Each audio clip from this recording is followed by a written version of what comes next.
Good morning class. बेटा ये आज की वर्कशीट है, वर्कशीट नंबर 7। आज 22 तारीख की ये वर्कशीट है।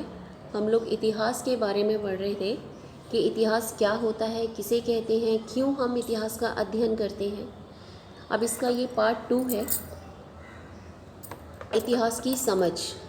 भारत की वर्तमान आर्थिक सांस्कृतिक विरासत एक लंबी प्रक्रिया का परिणाम है। जिस भारत को आज आप देख रहे हैं, ये भारत आज ऐसा ही जैसा आज है ऐसा पहले नहीं था। जिस भारत को आज आप देख रहे हैं, ये बहुत ही एक लंबी प्रक्रिया का परिणाम है। भारतीय इतिहास की शुरुआत सिंधु घाटी सभ्यता के जन्म और आर्यों के आने से कर सकते हैं। हम मान सकते हैं कि हमारी इतिहास की शुरुआत तब हुई जब सिंधु घाटी के किनारे लोगों ने बसना शुरू करा और आर्यों के आने से हमारा भारतीय इतिहास शुरू होता है। इन दो चरणों को आमतौर पर पूर्व वैदिक और वैदिक युग रूप में वर्णित किया जाता है। हम इस इतिहास को दो भागों में बांटते हैं, एक है वैदिक और एक है पूर्व वैदिक और वैदिक। ठीक है।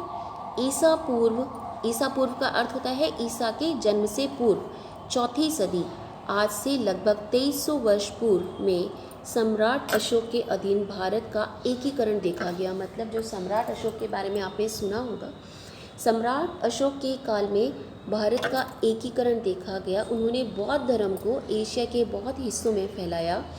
सम्राट अशोक के सर्वाधिक शिलालेख प्राप्त होते हैं। शिलालेख का अर्थ होता है चट्टानों पे, बड़े बड़े पत्थरों पे जो लेख लिखे जाते हैं उन्हें शिलालेख कहा जाता है।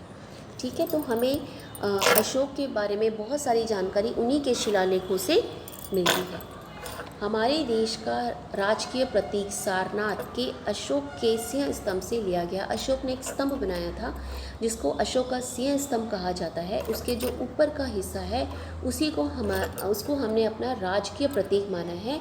और आपने वो निशान सिक्कों में, बैंक के नोटों में और सरकारी दस्तावेजों में भी देखा होगा। ठीक है।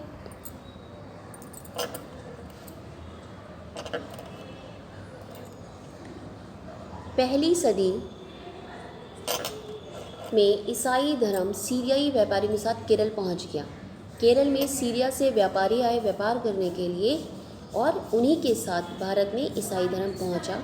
और गुप्त काल को जो गुप्त वंश है उसको भारत का स्वर्णिम काल माना जाता है। 8वीं शताब्दी में इस्लाम, अब इस्लाम कैसे आया? वे भी अरब के व्यापारियों के साथ आया। जैसे सीरिया के व्यापारियों के साथ ईसाई धर्म केरल में पहुंचा, ऐसे ही अरब के व्यापारियों के साथ इस्लाम धर्म केरल में आया। 11वीं शताब्दी तक भारत एक राजनीतिक शक्ति के रूप में मजबूती से स्थापित हो गया। दिल्ली के चौहानों को हराकर दिल्ली सल्तनत की नींव रखी। ये एक बहुत लंबा इतिहास है। बहुत किसने किसको हराया, चौहानों ने हराया, फिर दिल्ली सल्तनत आया, इसके बाद मुग़ल साम्राज्य स्थापित हुआ। इस काल में भारत ने फिर से राजनीतिक एकता का पैमाना हासिल किया। इस काल में भारत में राष्ट्रकूट, ये साउथ के हैं सारे, दक्षिण भारत के राष्ट्रकूट, प्रतिहार, पाल, सेन, चालुक्य, सातवाहन, परमार, अहोन, चोल, पांड्य, विजयनगर साम्राज्य भी फले फूले। इस काल की अनेक महत्वपूर्ण इमारतें अपने स्वयं की कहानी बताती हैं। जैसे कुतुब मीनार, ये मुग़ल काल में बना, लाल किला, ताजमहल। कुतुब मीनार के बारे में आपने पहले भी पढ़ा है। कुतुबुद्दीन ऐबक ने शुरू किया था, इल्तुतमिश ने पूरा किया था, ये आपने पढ़ा था। ठीक है। तो ये सारी इमारतें हैं जो कि हमारे इतिहास की कहानियाँ कहती हैं। इसके अलावा ताजमहल, कंदरिया महादेव मंदिर, तंजावुर का राजेश्वर मंदिर, दिलवाड़ा का जैन मंदिर, चित्तौड़ के विजय स्तंभ इसके उदाहरण हैं।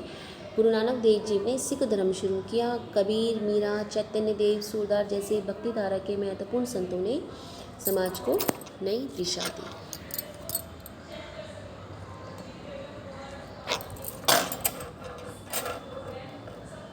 कृषि में नहरों व तालाबों, लोहे के हल, चरखे से बहुत विकास हुआ। यह काल कृषि उत्पादों, हस्तकला, मूर्तिकला, व्यापार व स्थापत्य कला के क्षेत्र में भारत का स्वर्णिम काल रहा। भारत में गर्म मसालों के साथ सूती रेशमी कपड़ा पूरी दुनिया में से व्यापारियों को आकर्षित करते रहे। मतलब भारत में इतने अधिक गर्म मसाले थे, इतना अच्छा सूती कपड़ा और रेशम कपड़ा मिलता था कि व्यापारियों को इन चीज़ों ने बहुत आकर्षित किया। अब प्रश्न देखिए, भारत की धार्मिक विरासत की संपन्नता को पहचान कर लिखिए। धार्मिक विरासत के बारे में आपको बताना है, कौन कौन से धर्म थे यहाँ पर, ठीक है। इस्लाम, ईसाई व इस्लाम धर्म के सबसे पहले केरल आने के क्या कारण थे? क्योंकि केरल में जो थे गरम मसाले बहुत अच्छे मिलते थे और ये इन्हीं चीज़ों ने व्यापारियों को आकर्षित किया। तो सीरिया और अरब के व्यापारी जब यहाँ पर आए तो ईसाई धर्म और इस्लाम धर्म लेकर आए। कुछ ऐतिहासिक इमारतों की सूची उनके स्थान, निर्माता, विशेषताओं के साथ बनाइए।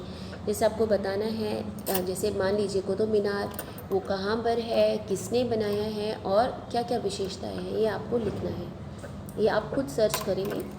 भारत विदेशी व्यापारियों को सदैव आकर्षित करता रहा, इसका कारण बताइए। आपको पता है कि भारत को सोने की चिड़िया कहा जाता था। सोने की चिड़िया नहीं थी यहाँ पर। सोने की चिड़िया का अर्थ है कि यहाँ पर इतनी अच्छी चीज़ें थी, इतना संसाधन थे यहाँ पर कि ये लोगों को बहुत आकर्षित करता था। गरम मसाले से लेके सूती कपड़े से लेकर हर चीज़ यहाँ पर उपलब्ध थी। संसाधन यहाँ पर, खनिज संसाधन बहुत ज़्यादा थे। मानव संसाधन यहाँ पर बहुत अच्छे थे, तो इस वजह से ये लोगों को आकर्षित करता था। भारत के मानचित्र में विभिन्न साम्राज्यों व शासकों के क्षेत्र दर्शाए। आपको बताना है भारत के मानचित्र में कि कौन सा शासक कहाँ पर राज करता था। तो ये आपकी वर्कशीट है, ध्यान से पढ़ेंगे, ध्यान से समझेंगे, अपने इतिहास को जानने की कोशिश करेंगे।